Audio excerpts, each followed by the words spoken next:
Syria के स्वेदा से एक बड़ी खबर आ रही है।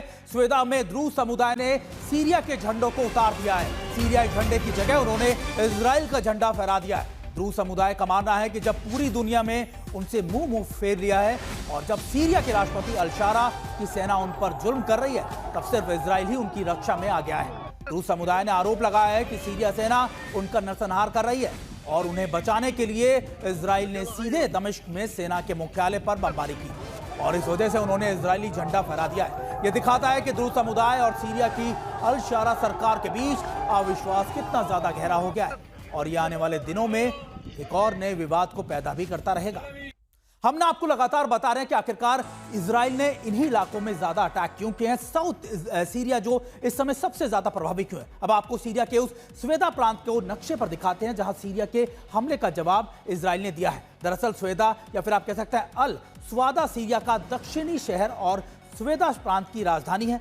ये अगर मैं आपको पीछे नक्शे में दिखाने की कोशिश करूं कि ये वो इलाका है जो सीरिया, लेबनान और इजराइल आप कह सकते हैं तीनों के एक ट्राई सेंटर है जहां पर ये लगता है, यानी ये इजराइल का इलाका है, ये अगर आप देख रहे हो, और ये है लेबनान का इलाका और यहां है ये पूरा इलाका सीरिया का इलाका। और सीरिया के साउथ में पड़ता है ये इलाका जहां पर आप कह सकते हैं कि स्वेदा इलाका, और इसी के पास पड़ता है दारा और स्वेदा दोनों के दोनों इलाके वो हैं जो सीधे तौर पर जॉर्डन के साथ इनकी सीमाएं मिलती हैं और ये इलाके वेस्ट बैंक के साथ भी आप कह सकते हैं कि एक अनऑफिशियली जुड़ते हैं। और ये इसलिए जरूर है कि एक तरीके का ये नेचुरल बफर जोन है जो इजराइल के लिए बहुत काम करता है, क्योंकि इजराइल ये जानता है कि अगर इन इलाकों में द्रूज पॉपुलेशन चली गई या फिर खास तौर पे स्वेदा के इलाके से चली गई तो फिर निश्चित तौर पर इजराइल के लिए बहुत ज्यादा दिक्कतें होंगी। ये जॉर्डन की सीमा के निकट है और हौरान क्षेत्र है जहां पर आप कह सकते हैं कि द्रूज या द्रूज पर्वत की तलहटी में स्थित है। दमिश्क से लगभग 100 किलोमीटर, यानी राजधानी दमिश्क से 100 किलोमीटर दूरी पर यह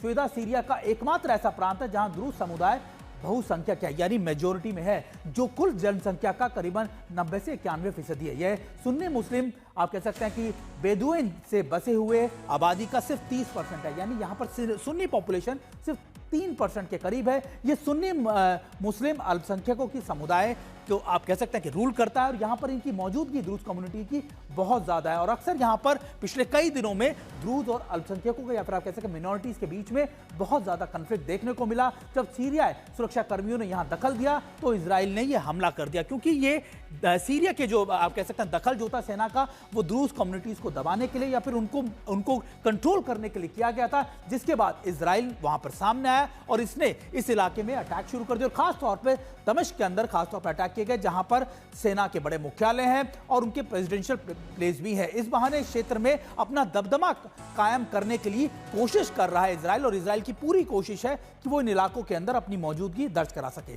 दरअसल सीरिया पर इजराइल का हमला स्वेदा इलाके में अहमद अल-शारा के सैनिकों की ओर से द्रूज समुदाय के कथित नरसंहार के बाद हुआ है।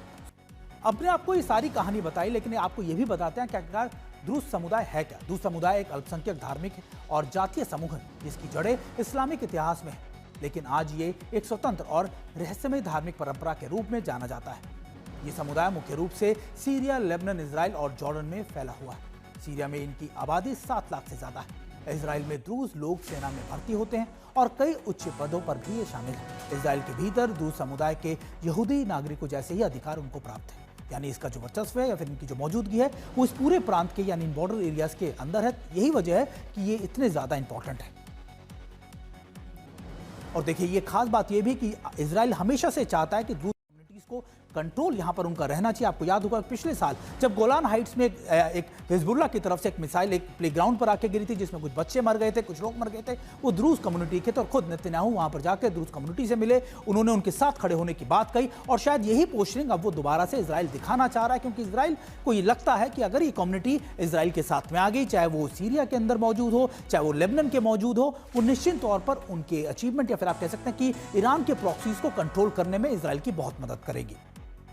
और अगली खबर का रुख करते हैं। दरअसल अमेरिकी विदेश मंत्री ने कहा है कि सीरिया में सभी पक्षों में से शांति बहाल करने को लेकर सहमति बन गई है, लेकिन रूस, चीन और ईरान ने हमलों की निंदा की है। यूएन में सुरक्षा परिषद में आज इसको लेकर एक बैठक बुलाई गई है। इजराइल ने साफ कर दिया है कि वो द्रूज समुदाय की सुरक्षा के नाम पर सीरियाई शासन को चेतावनी देने से पीछे नहीं हटेगा।